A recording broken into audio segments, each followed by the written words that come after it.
Pemirsa, lalu bagaimana keluarga korban menanggapi perkembangan kasus ini? Kita akan ke rumah orang tua dari mendiang Dini Sera Afrianti yang terletak di Sukabumi, Jawa Barat. Kita juga akan berbincang pemirsa bersama dengan adik mendiang yakni Alvika Risma. Selamat siang Alvika. Selamat siang, Kak.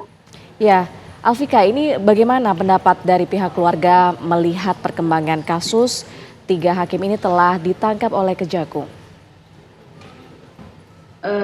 Keluarga, tentunya dengan saya pribadi cukup senang, cuman tidak begitu puas, Kak, dengan hasil putusan.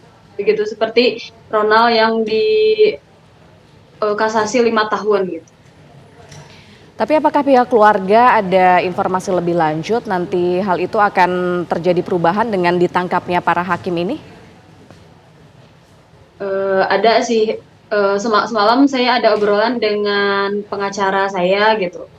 Kalau semisal nanti putusan MA-nya sudah fix seperti itu 5 tahun, mungkin nanti ada tindakan lebih lanjut lagi untuk meminta majelis hakim yang menangani kasus ini untuk diperiksa juga gitu. Karena takutnya adanya dugaan seperti ketiga majelis hakim yang memvonis bebas Ronald. Alvika, kalau dari pihak keluarga korban sendiri, bagaimana sih awal mengetahui ketiga hakim ini kemudian ditangkap dengan kasus suap? Seperti apa kronologis yang dari pihak keluarga dengar, Alvika?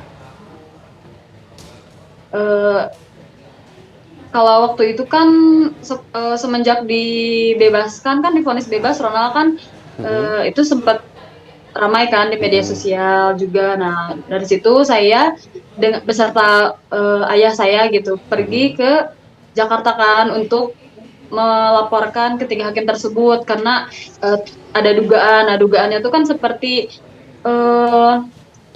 apa? Seperti bukti-bukti dan CCTV yang sudah jelas gitu. Tapi kenapa harus bebas murni? Nah, makanya saya melaporkan ketiga hakim tersebut ke Mahkamah Agung dan Komisi Yudisial. Nah, lalu kemarin saya dikabari oleh pengacara saya bahwa ketiga hakim tersebut memang ada suap gitu. Berikut dengan pengacaranya juga gitu. Jadi kemarin saya dikabarin ternyata ketiga hakim tersebut sudah ditangkap pagi kemarin. Berarti pihak keluarga juga dari setelah diputus bebas ini terus mengawal ya, Alvika ya? Mengawal perkembangannya ya? Ya. Iya, Alvika, apakah dari pihak keluarga ini ada komunikasi mungkin dengan pihak Ronald Tanur begitu? Tidak ada, Kak. Bahkan mereka sendiri gitu sampai kemarin bebas murni, sampai sekarang mereka terbukti gitu si hakimnya kena suap. Mereka nggak ada sama sekali kontak ke keluarga sama sekali atau permintaan maaf dari awal kasus hingga sekarang belum pernah ada. Kalau dari pihak keluarga Alvika sendiri mengaku kaget nggak atau seperti apa? Atau memang sudah mencium adanya indikasi suap ini, jadi berita penangkapan hakim ini juga tidak terlalu mengejutkan begitu bagi pihak keluarga? Atau seperti apa, Alvika? Ya, bisa dibilang seperti itu. Saya dari awal kasus juga sudah menduga seperti itu. Dikarenakan waktu itu kan ada dugaan seperti suap ke keluarga gitu. Nah, mungkin karena keluarga menolak, jadi mungkin mereka menyuap yang di sananya gitu seperti hakim seperti itu. Oh, berarti awalnya dari pihak Ronald Tanur sendiri ada upaya untuk menyuap Alvika dan keluarga begitu ya? Ya, lewat orang lain gitu, tanpa sepengetahuan pengacara katanya gitu. Jadi tapi mereka iming-imingnya dengan ingin memberikan sumbangan dengan nominal yang sangat besar gitu. Itu siapa, Alvika? Tapi di situ belum ada apapun. Sosoknya tahu, Alvika, siapa yang kemudian mengiming-iming itu? Dari orang ke orang sih, tapi tepatnya awalnya dari ayahnya katanya gitu. Dari ayahnya terus ke temannya sampai ke orang sini terdekat gitu. Kemudian pihak keluarga meresponnya seperti apa dan kalau boleh tahu memang nominalnya berapa, Mbak Alvika? Mereka nggak menyebutkan nominalnya, Kak. Intinya mereka minta nomor rekening Bapak, sedangkan kan Bapak orangnya bukan orang yang punya nomor rekening, handphone aja nggak punya gitu kan. Makanya Bapak bilang sama saya gitu. Jadi mereka tuh cuman pengen bapak aja yang tahu gitu, karena kan mungkin bapak orangnya awam gitu ya.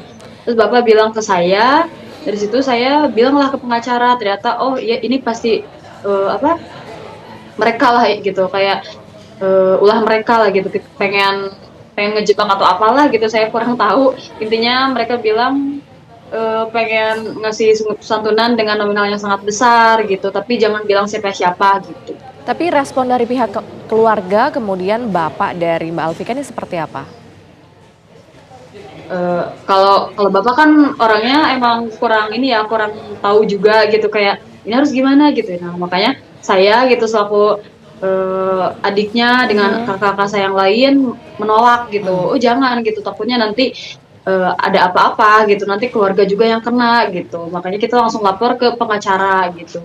Baik, kemudian ke depannya setelah 3 hakim ini ditangkap oleh Kejagung dari pihak keluarga, apa langkah selanjutnya Mbak Alfika? Langkah selanjutnya seperti yang tadi saya bilang, paling nanti pengacara dan saya mungkin komunikasi lagi ya, koordinasi lagi untuk kedepannya untuk ingin gitu, mungkin ingin memeriksa majelis hakim yang menangani kasasinya juga gitu. Kemungkinan seperti itu, Kak. Harapan kemudian Mbak Alfika, mungkin terakhir harapan dari pihak keluarga terkait hukuman yang kemudian akan direvisi kepada Ronald Tanur seperti apa? Harapan saya untuk Ronald ya mereka dia dihukum secara secara apa undang-undang yang berlaku gitu. Secara kan ini sudah bisa dibilang sudah fix gitu kan kalau si hakimnya emang disuap gitu. Jadi mau alasan apa lagi gitu. Jadi si Ronaldnya ya harus dituntut sesuai dengan pasal yang berlaku. Seperti kan dia kan sudah menghilangkan nyawa kakak saya. Terus kemarin sudah menyuap hakim juga gitu. Apalagi kemarin sampai dibebas murni gitu. Nah pengennya lebih dari itu sih hukumannya gitu. Karena untuk dihukum mati kan tidak mungkin ya gitu. Jadi pengennya ya lebih dari 5 tahun lah gitu. Baik, terima kasih atas informasinya Mbak Alfika Risma sudah bergabung bersama dengan kami. Mbak Alfika ini merupakan adik dari mendiang Dini Sera Afrianti. Terima kasih Mbak Alfika.